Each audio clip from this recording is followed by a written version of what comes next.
This is Real Talk, the Customer Insights Show with Jenn Vogel, a top-rated live stream and podcast in the market research and insights industry. We stream live on LinkedIn, Twitter, and YouTube, and you can listen on all major podcast channels. Join Jenn and her guests for a weekly discussion around topics that will help you understand your customers better. Real Talk is presented to you by VoxPopMe, the leader in video research and ranked number 1 in qualitative research by Grit 2 years running. Here's today's conversation. Hello, insights professionals, marketers, and everyone who wants to understand their customers better. I'm your host, Jenn Vogel. We've talked a lot about product-led growth in parts of other previous episodes, and given what a big topic it is, I wanted to discuss it in a bit more depth. To do that, today I'm joined by Wes Bush, CEO at ProductLed and author of Product-Led Growth, How to Build a Product That Sells Itself. Welcome to the show, Wes. Awesome. Thanks so much for having me. Yeah, thanks for coming. This is such an important topic, and it comes up all the time, as you know. I don't need to tell you that. So I'm excited to dig into it today. Maybe to get us started, I'd just love to hear about how your interest in product-led growth started and what prompted you to write the book. Yeah, totally. So I feel like I just completely fell into this whole world of product-led growth. It started when I was actually doing demand generation at a couple B2B SaaS companies. And I was just in charge of getting leads basically for the sales team. And I was promoting white papers, I was promoting guides, and in those guides, it was just like, here's how to do like video marketing strategy or whatever regarding about what this business actually did, which in that case was a video hosting platform. And so it always felt a little bit like a roundabout way of getting people interested in our product. And when we initially launched a free trial, like the first time it bombed. And then the second time we launched a freemium model, it took off. We had like hundreds of thousands of users.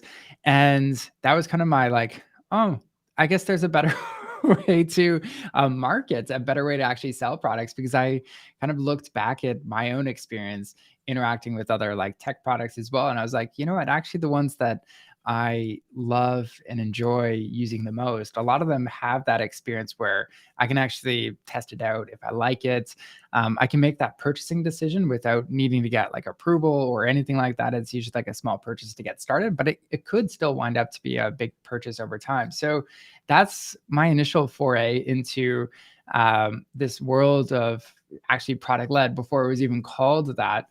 But what really got me excited about writing the book on product-led growth was I had been consulting for these B2B SaaS companies and helping them understand like how to turn their users into happy paying customers. And I had been helping enough of them that I started to realize that there's a process. There's a way, if you do specific things, that you'll be able to see, more people signing up for your product, more people actually able to go in, see value, and ultimately purchase. And so the book was really just a way of like, how do I synthesize what's in my head and some of the results I have seen for these other companies and package it in a way that someone could read it in less than 4 hours and get a quick time to value, hopefully, when they implement it into their business. Amazing. You make it sound easy. It's not. It's not as easy as it sounds, but I think it's so interesting that, sort of the more we are connected and the more technology that brings us together, the actually less we want to talk to each other. We just want to do stuff ourselves. And, like you were saying, the products that I have the most success with are ones where I can just get in and play around myself. And I don't really necessarily want somebody to show me what to do or sell it to me. For sure. And so having that kind of that choice of how people want to buy is really important. And in your book, you talk about designing your product-led growth strategy. How does that look? And, where do companies start? Totally. So when it comes to designing your product strategy, I always just start with like, who are you going to design this with? Because PLG is extremely cross collaborative, where I see a lot of companies make mistakes in developing their product strategy. Just it's like, oh, okay, it's the CEO or it's the founder, or maybe it's the VP of product, or they're like, okay, we're going to do this product-led thing. Here's my strategy. And they just kind of go and implement it. It's like, okay, it's bound to fail, because you need to have every single department a part of this. You need to find who are those key leaders they can go in and actually build this out with those people. But then it's also a matter of thinking about, okay, how are you actually going to figure this out? What are the big key differences? And so there is the second part of this is just how do we get everyone on the same page around like what is product led for our specific business? And where I find like obviously I can go like deep into like how to build a product led strategy, but the one kind of big shift that I think your audience would really benefit from is you're got to get everyone on the same page about what are some of those big shifts you need to make as a business. And what I always love saying is like the fundamentals of business have not changed, even with this whole product-led growth thing that's coming up again and again. Companies still need to acquire people.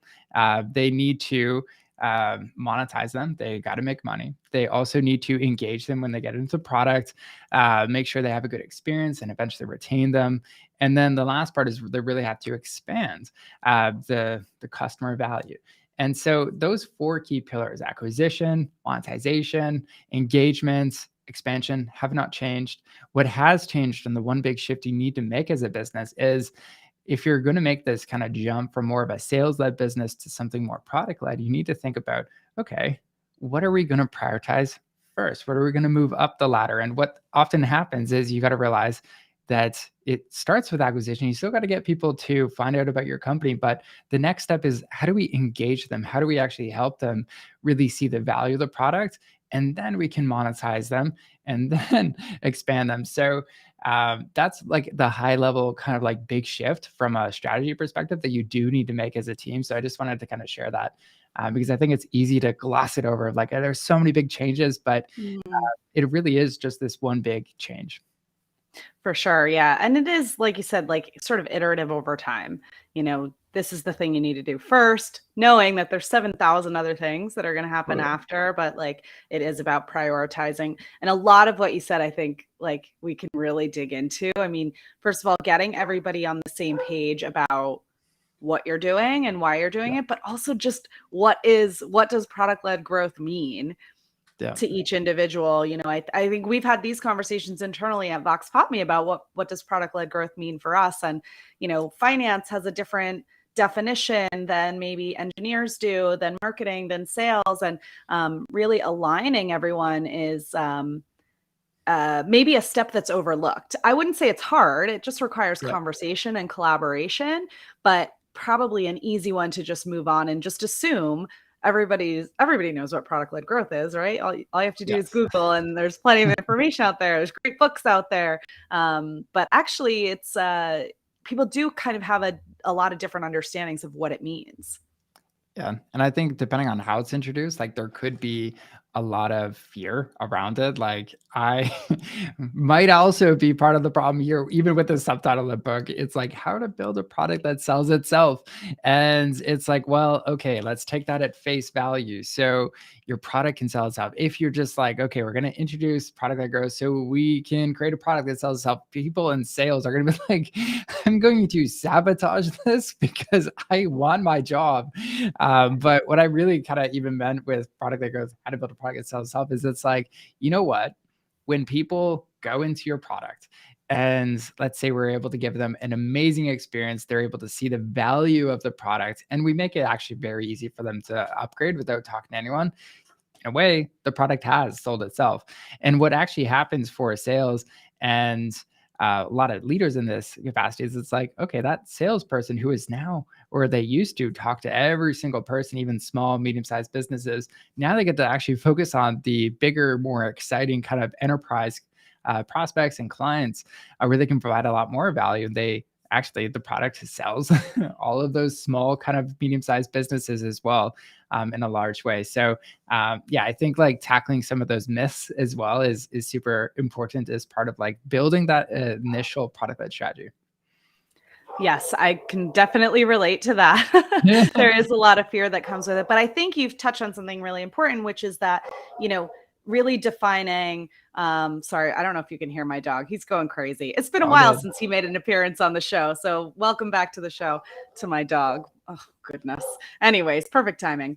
Really defining the ideal customer for your upmarket enterprise business and how your sort of freemium product-led customer might differ is actually a really important piece to kind of eliminating that fear and really saying like, hey, this is going to free you up to focus on those big opportunities, because if they fall into this category, you now have a different place to put them, and really sort of understanding who that customer is, ideal customer for the different lines of business, can help to redirect those efforts.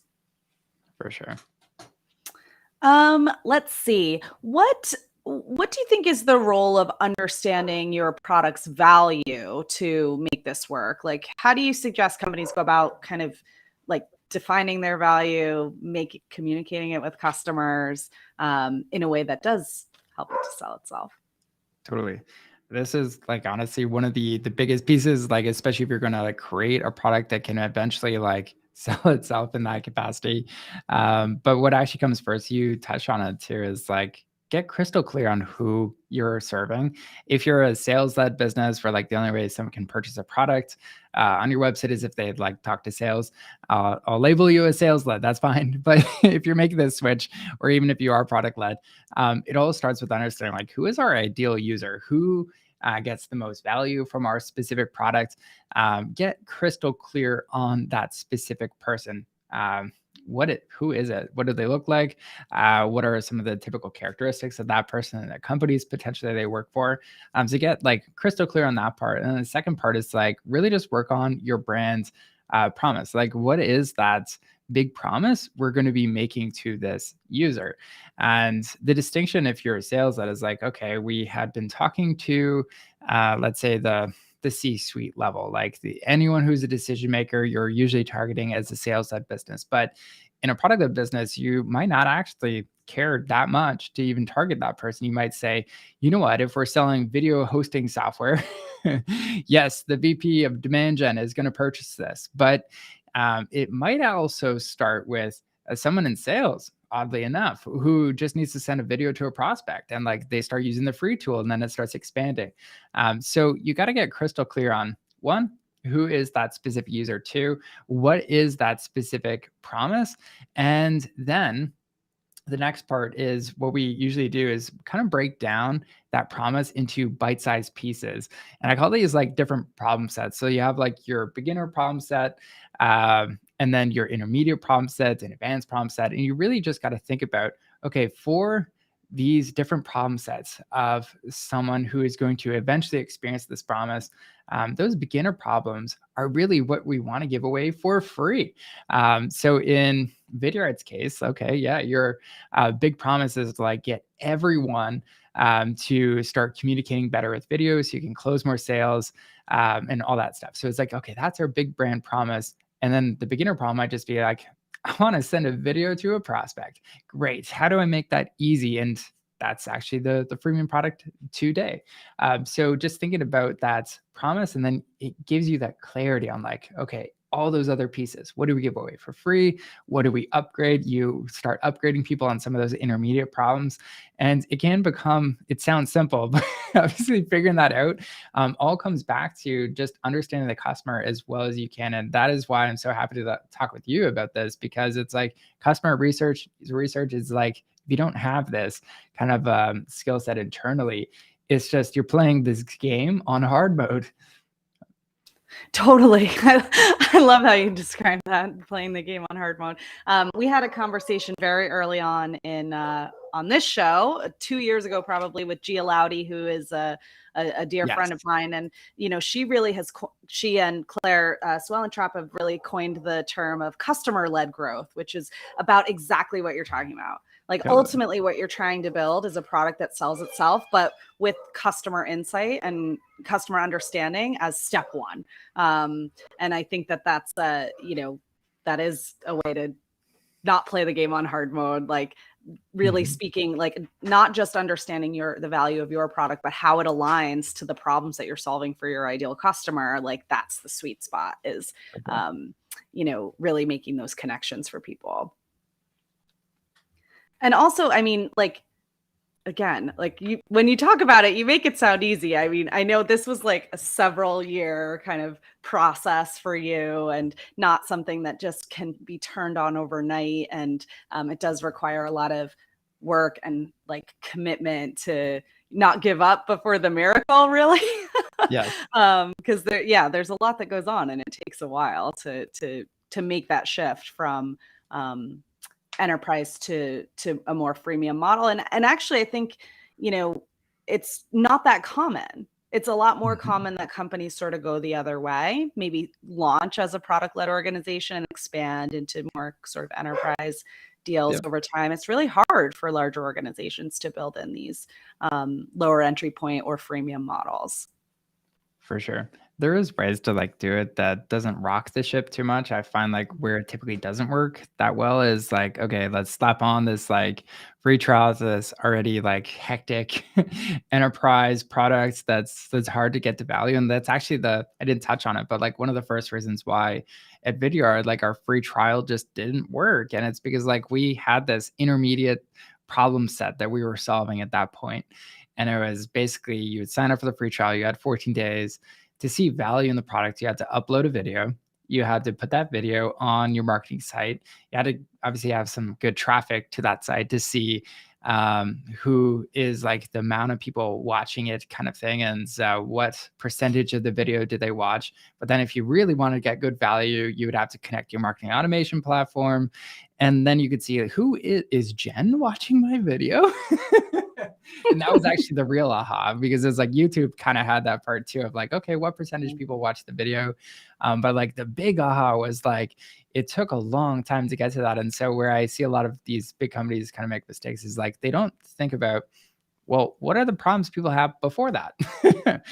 In our case, it was like, people just don't know how to create a video. Like that's actually pretty tough. But like, if we could create a Chrome extension in a couple clicks, someone could like record the screen. Let's start there. Let's make it easy. And so that was actually like, it had a much faster time to value.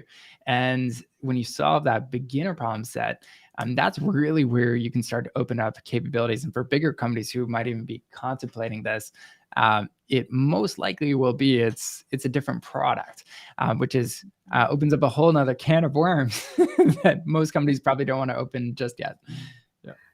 Totally. Yeah.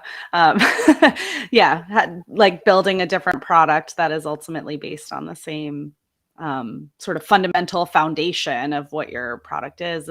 There's a lot to, again, it goes back to the priorities like you talked about before, like where do you start? How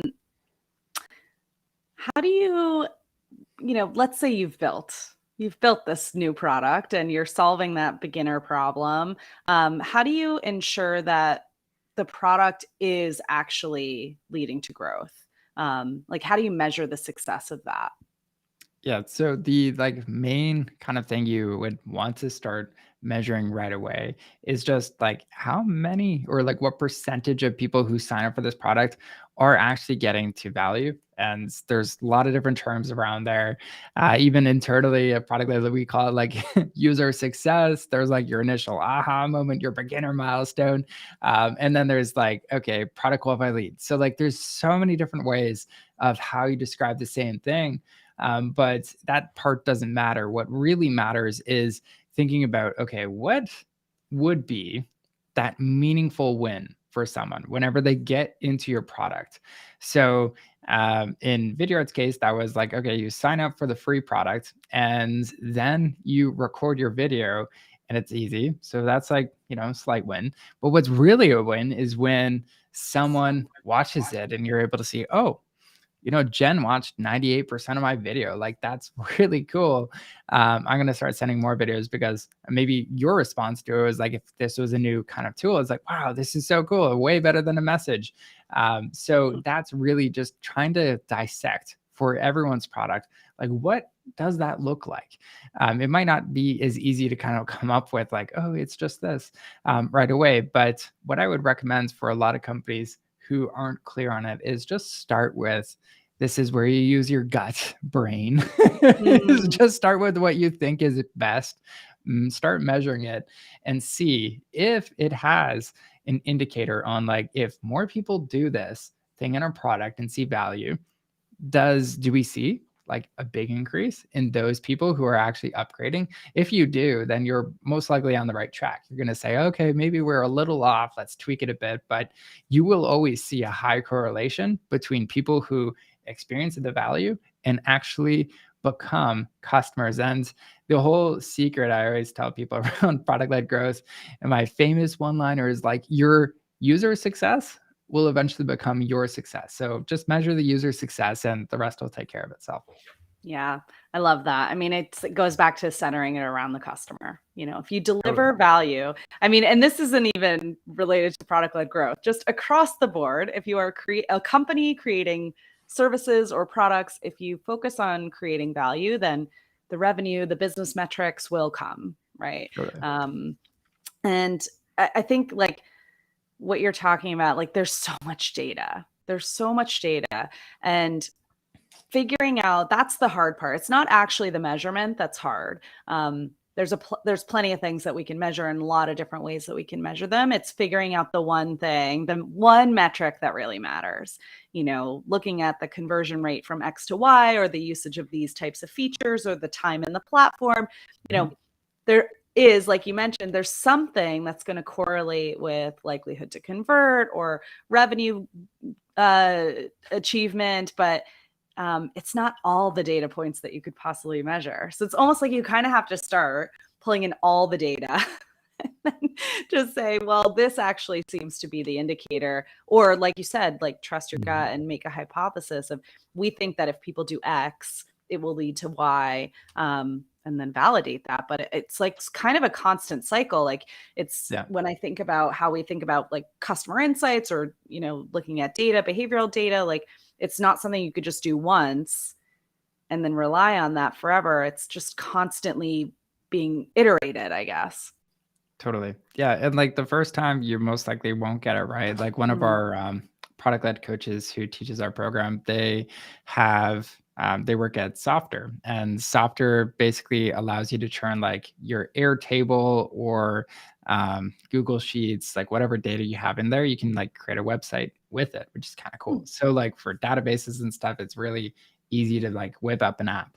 And so they had the hypothesis where it's like, it's when people connect Airtable with our platform, that's going to be the win for the user.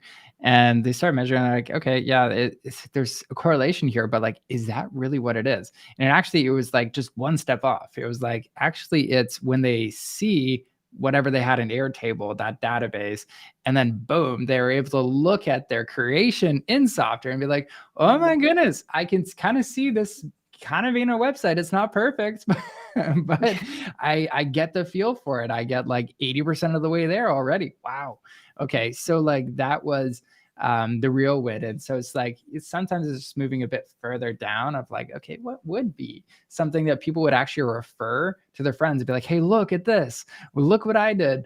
That's usually when you're on the right track. If people are creating something within your tool. Yeah, absolutely. And I guess how much of that do you kind of just measure with behavior and kind of watching what people do? And how much time do you spend actually talking to customers and hearing their experience, or watching them experience the platform? Totally. How much time do you spend sort of one-on-one with customers? So this is one of those questions where it's always like, it depends on your role and everything else like that. There's like a broad stroke. It should be like 20 hours a week. It should definitely be more than you think usually for the customer research side of things. But like how you would do it, a lot of times you can, like, whether it's using one of the V1 product analytics for a lot of software companies is just looking at user recordings. So like, okay, you can set up events to kind of monitor, okay, the people who are successful, like what did they do differently? And what you often kind of find and learn is like, they did something different. Maybe they like skipped a couple of steps or something, or they did something else and they got to it much faster than other people. So you can start to learn from those people and be like, okay, maybe actually we should like cut out these steps in our onboarding and just get people to this point faster. So there's like one side of just like looking at what people are doing. That's definitely a bit more reactive for sure. There's also when people sign up, really just asking them like, what are you hoping to accomplish? If you don't have like your jobs be done kind of nailed, this is probably one of the best questions to ask. Or like, what was going on in your life that like brought you to actually sign up for our trial? And you'll start seeing some really, really incredible insights around like, well, I was struggling with X and I found the solution to do Y. And it's like, this is literally like, okay, yeah, once you get like a good sample size of this, what you can start doing is, okay, narrow it down to like maybe 3 or 4 of these common use cases. And then it's like, oh, you wanted to do customer research with your ICP or something like that. It's like, okay, great. Like, boom, go to that part of the product. Ignore 98% of the rest of the product. We just want to help you with that section. So that's one of the other parts. And of course, like customer research interviews are amazing when you're really just trying to define like, okay, here is what it is that our product does and how we can get better clarity on that. And also, why are people not engaging with this product? So it's really, at the end of the day, it's just a mixture of like, what are some of those biggest areas, but it really depends on like, what is the problem you're facing in your business? Is it like, you just don't know how to do the product-led thing? Or is it, you know what, there's big churn and that's obviously a big problem. You're going to talk to different people for each of those. That's such a good point. You do need to really ask different questions to different people at different stages of the journey. So the person, like you said, that just signed up, hey, why'd you sign up? Or what are you trying to do? Sure. Or, you know, the person who just converted to a paid user, you know, oh, glad you had such a great free trial. You know, what was it that got, you know, I love that question. Tell me about the moment you knew that this is going to solve your problem, right? Such a powerful one. But yeah, it's like you need to understand different things from different people at different stages. And so there's a good blend of the quantitative data and understanding who these people are and where they are in their journey, and then layering on some of the more human questions that are more open-ended to really dig in and understand what problems you're solving for them. Then go back to defining the value like we talked about in the beginning, right? And layer that in. For sure. So how do you now thinking, I mean, we've talked about sort of building the product, like how do you think about product improvements along the way and making sure that they're ultimately the right ones to drive the outcomes that you're looking for? Yeah, so I think even similar to like the previous question too, like if you don't have a good understanding of like, okay, what are the steps someone will need to take within your product to see value, as well as like where's the drop off between them and actually upgrading, and having that on like some sort of dashboard where you can see like, okay, this is the general like flow of the business. That's like step one in all this, because it's going to direct your energy of like, oh, actually, if we focused here, this is where majority of people are getting stuck. So that's the first step. And I think for the second part of the question, you were wondering is where to focus more of the research part, or was it something else?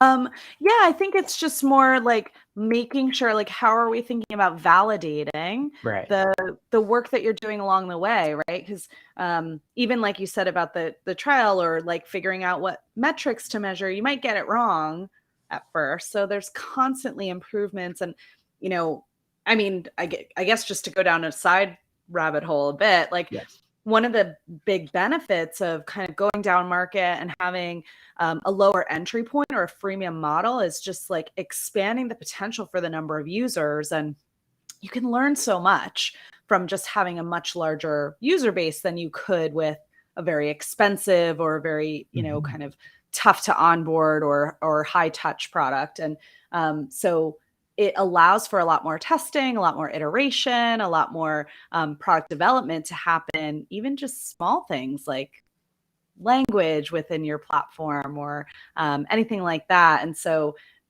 but ultimately there's some sort of objective that you're trying to hit. And, Totally.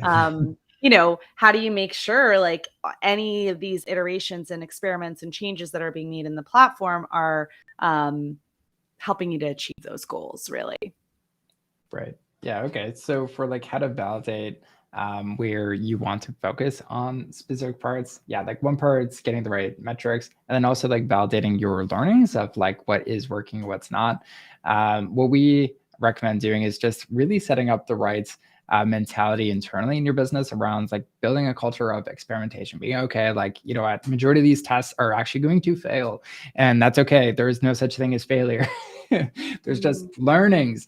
And our goal is to make them as inexpensive as possible as a business so that we can take more swings for the bigger ones. So what we recommend doing is like, okay, if you have a hypothesis around something, really just kind of looking at it from a few different variables. Like one, like what is the upside of this?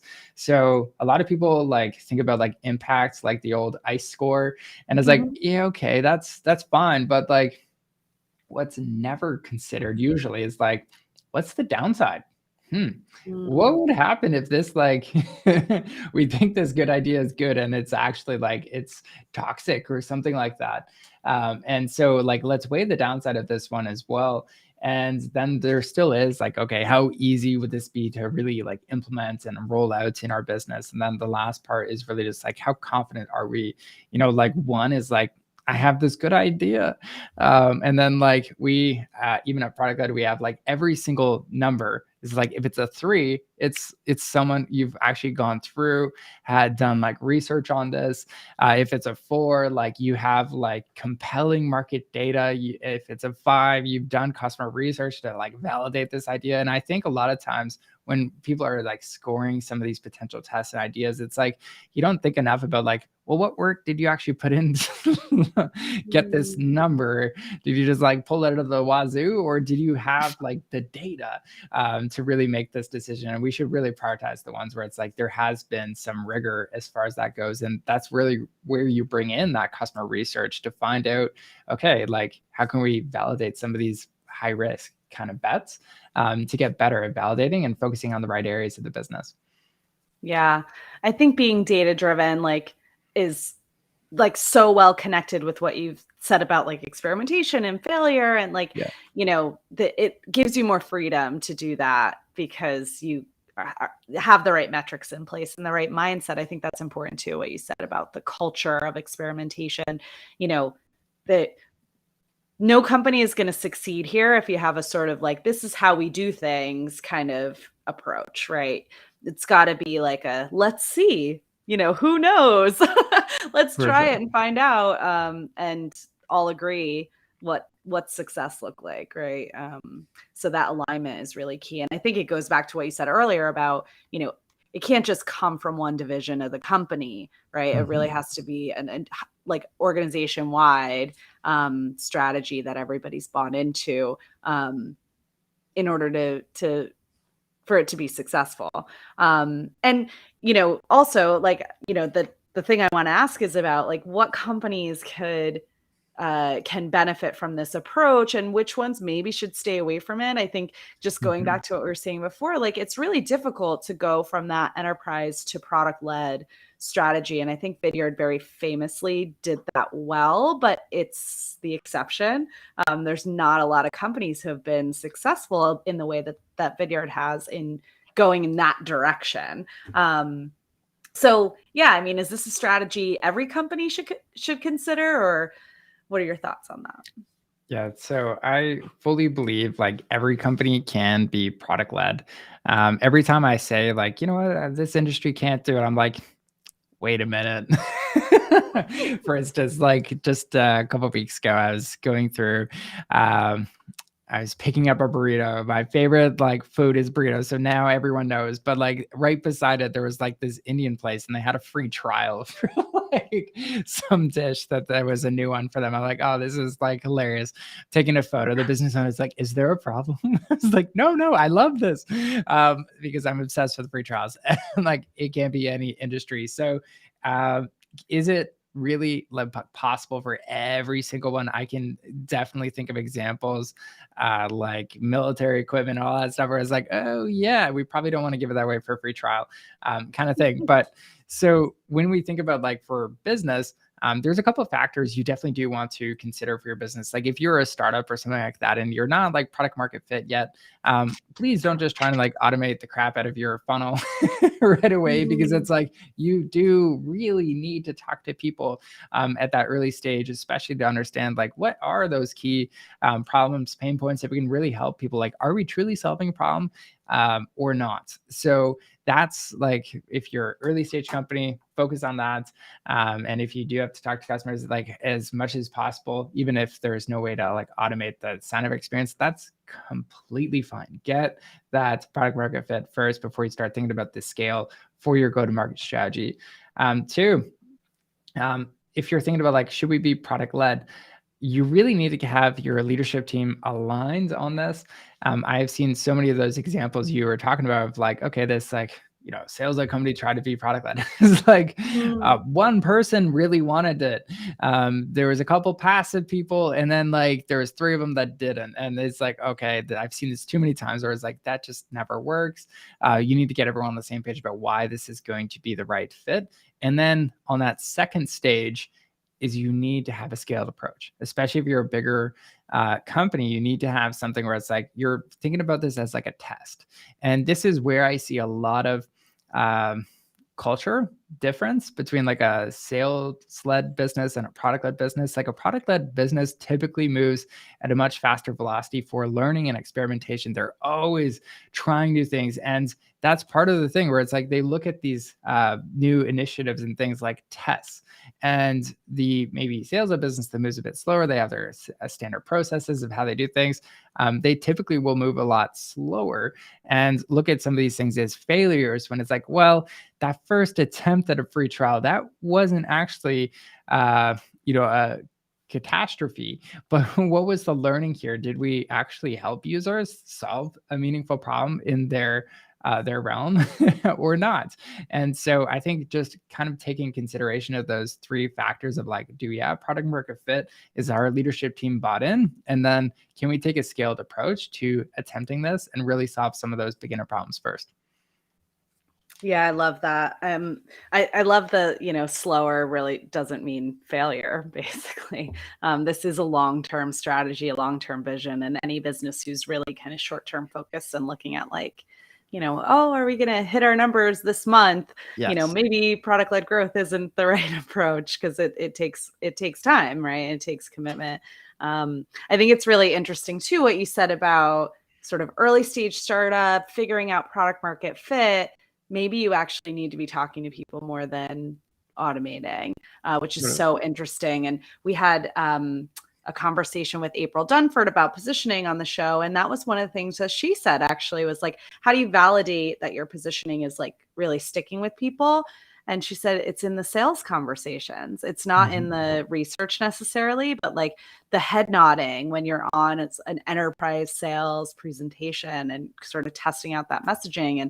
And so that's a really, I tend to think because we have the experience of trying to go sales led to product led, and we're still in the middle of our journey and it's been a lot of fun. But, I tend to look at companies who are sort of entering the PLG space from day one and thinking they've got it much easier, right? Totally. But maybe not necessarily so. I mean, we do have the benefit of talking to customers on a regular basis. Awesome. Yeah. Well, this has been a great conversation. I can't thank you enough for coming on the show today. Can you tell our listeners where they can find you, find your book? Yes, absolutely. So We eat our own dog food here at ProductLed. And so the book itself, if you're interested in product-led growth, it's completely free. So it's also ungated. So if you go to productledbook.com, you'll be able to get a free copy of it and just go through the book on your own. No weird shipping payments. It's just free. Awesome. Well, thank you so much. No worries. Thanks everyone for listening in. Next week, we're talking to Karine Pepin of 2CV. We'll see you then.